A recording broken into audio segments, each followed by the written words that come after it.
So overall, I would call the James River a success. We got out of here with a paycheck and good points, and I really look forward to coming back and trying it again.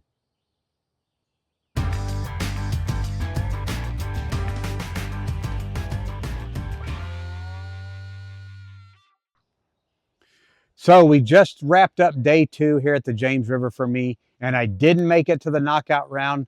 I'm upset about that, but at the same time, I am so thankful for how this tournament turned out, because if you followed along, day 1 did not go as planned. And I came into this event of either knowing I need to run the tide, or I need to pick an area that I feel really good about, and I need to just hunker down and fish through the good times and the bad times. Day 1, I went to the Chickahominy River and just tried to fish an area that I knew had a lot of fish in it and make the most of it, and it did not work out for me. And day 2, or the night before, I guess the night before day 2, I sat and rigged up 20, 25 different rods, because my plan was to just go back to that same area and try this and try that and try to make something happen. And I wasn't feeling great about it. And so I went to bed the night before the second day of the tournament, and I woke up at like 2 in the morning, and this little voice is telling me, what are you doing? Why are you going to go up there and just fish the same area?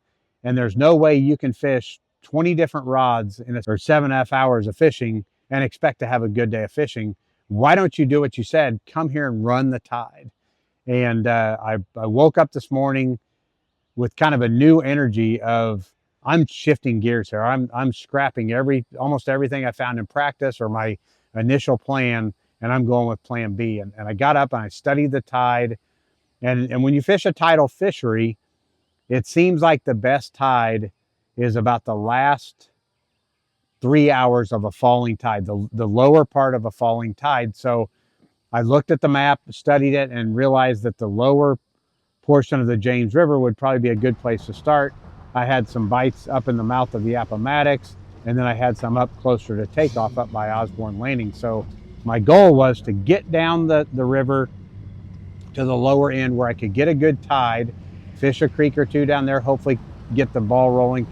And then as the tide got lower there, I would run up, 5 or 10 miles, fish another area, and just keep myself in the best tide as the day progressed.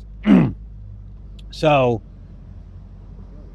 Bobby launched me. She launched me about halfway down the river, and I ran about 10 miles down, and we had a half-hour ride around. So I ran and I looked at a couple different creeks, and they all look good, especially when the tide's high. So the tide was still pretty high, and of course every creek you go into, they look awesome and all that. But I wasn't liking what I was seeing as far as the tide wasn't moving like I'd hoped. So I just kept running closer to the ocean to find that falling tide. And as we got closer to our 30-minute ride around before Lines End, I finally settled in on a creek that looked awesome. There were cypress trees, pads, grass, everything. I'm like, there's got to be some fish in here, and started out throwing a buzz bait and just covering water, and just was not getting bit. And at a certain point, you're like, is this creek just not good, or is it the tide? And that's what's so frustrating about a tidal fishery, is you might be on the winning spot or find the best creek on the whole river, but if you hit it at the wrong tide, you would swear there's not a fish there. And if it's a place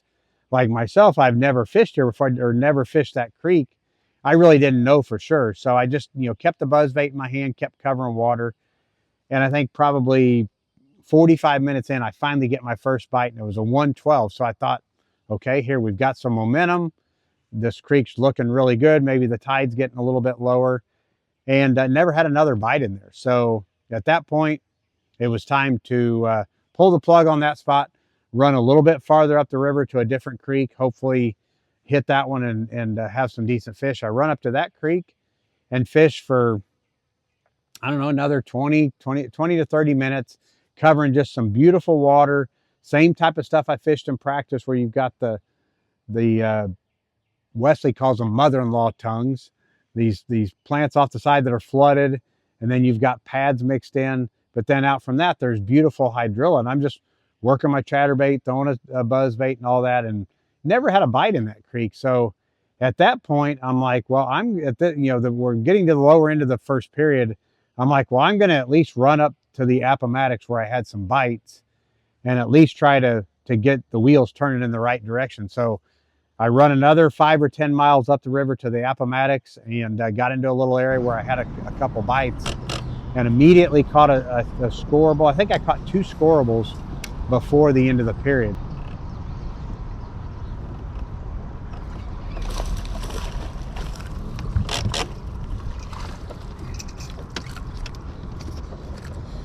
Oh, stay, stop. Come on, baby. Come on, let's get the momentum going. 1 pound, 15 ounces. 115. All right. Maybe this is the momentum.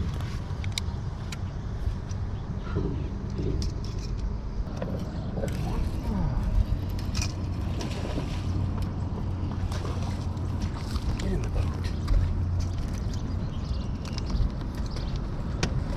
Come on, baby. Maybe I'll keep you busy now.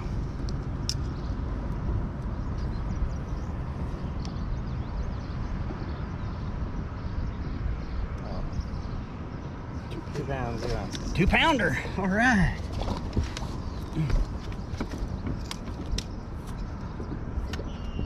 So it kind of got the momentum going. I'm like, all right, I've got an area. I had a couple bites, and could get the wheels turning and hopefully have a better second period.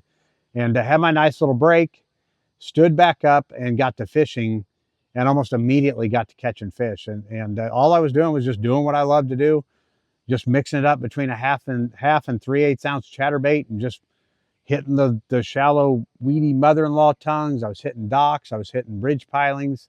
I was hitting pipes. Whatever was there, docks, whatever there was there, I was fishing. Second now is Andy Morgan. What's Andy Morgan caught today? 5 fish for 14 pounds, 11 ounces. Oh, there we go. There was what we're looking for. Stay on there, baby.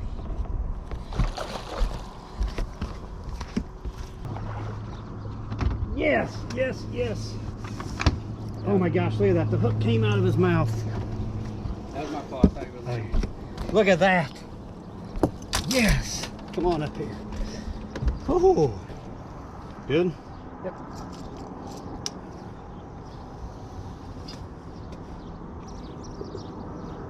Six. 4 pounds, 6 ounces. 4.6. How about that? A 4.6 here. I'll jump that. There we go. Oh yeah.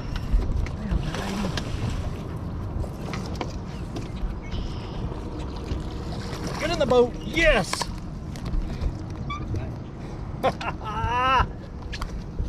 Look at that. Good. Oh, there's one. Yes, look at that one. Look how dark he is.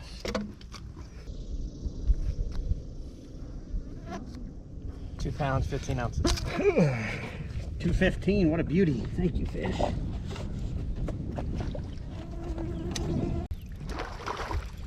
Get in the boat. Yes, yes, yes. Don't do that.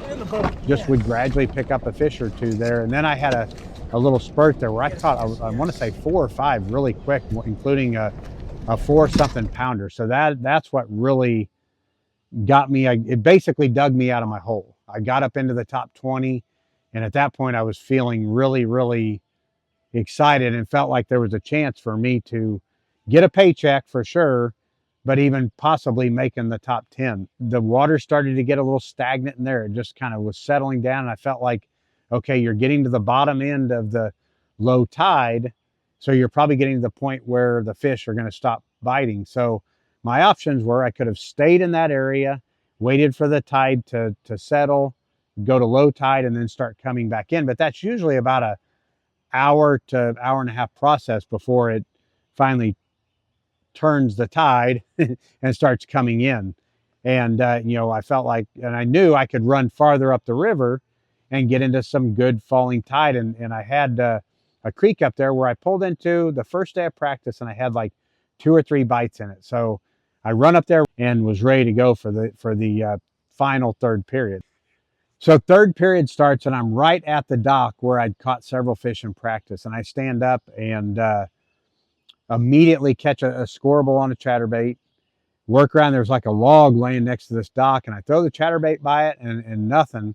Well, the one thing I've learned and known for many, many years, but I broke it out here in practice, was the old school balsa B2. You know, old school balsa bait that is really good in the summertime, deflects off wood well, and picked that balsa bait up and caught a really nice 2-something to add to my total weight.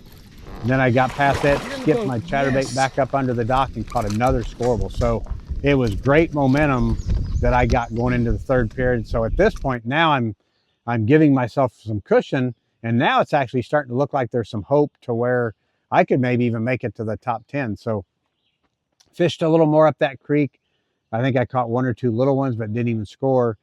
And at that point I'm like, well, I'm just going to run a pattern of noticing these docks, because when the water pulls out, or it comes down so far, a lot of your beautiful shoreline cover is high and dry. So the only place these fish have to go are to the docks that are still in the water, or piers, and then maybe laydowns. Well, there was no laydowns in the area, so I just started running these main river docks. And I think the first dock I pulled up to, I caught a small scoreable, and then as I'm working around it, I caught one that was about 2.5 or almost 3 pounds. And then I ran up, hit a couple more docks, and was about to give up, and ended up catching another solid 2 more keepers, 2 more scoreables there. And it was just one of those things that was clicking. I was staying in the good area of the river with the tide. So at that point I kind of ran out of stuff to fish, and still had another 5 or 7 miles to get up closer to takeoff where the tide would be better. I'm running up through there, and I remember on Saturday seeing these little discharge pipes coming in. Anywhere there's discharge pipes, they're usually worth making a cast at. And I pull up by this discharge pipe, and it kind of smelled like soap. I mean, it was probably a sewage discharge or something. And it smelled really soapy. And so you don't think that there would be a fish there.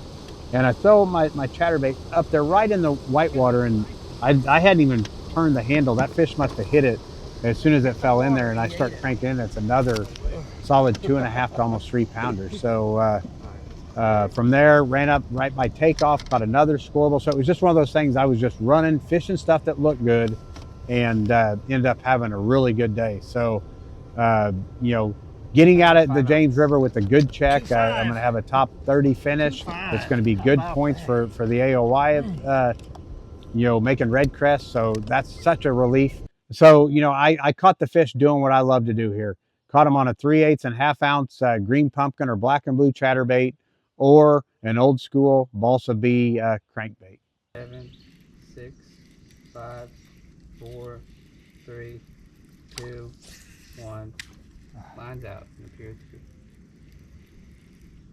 Well, if somebody would have, where do you think I ended up? Where's it looking?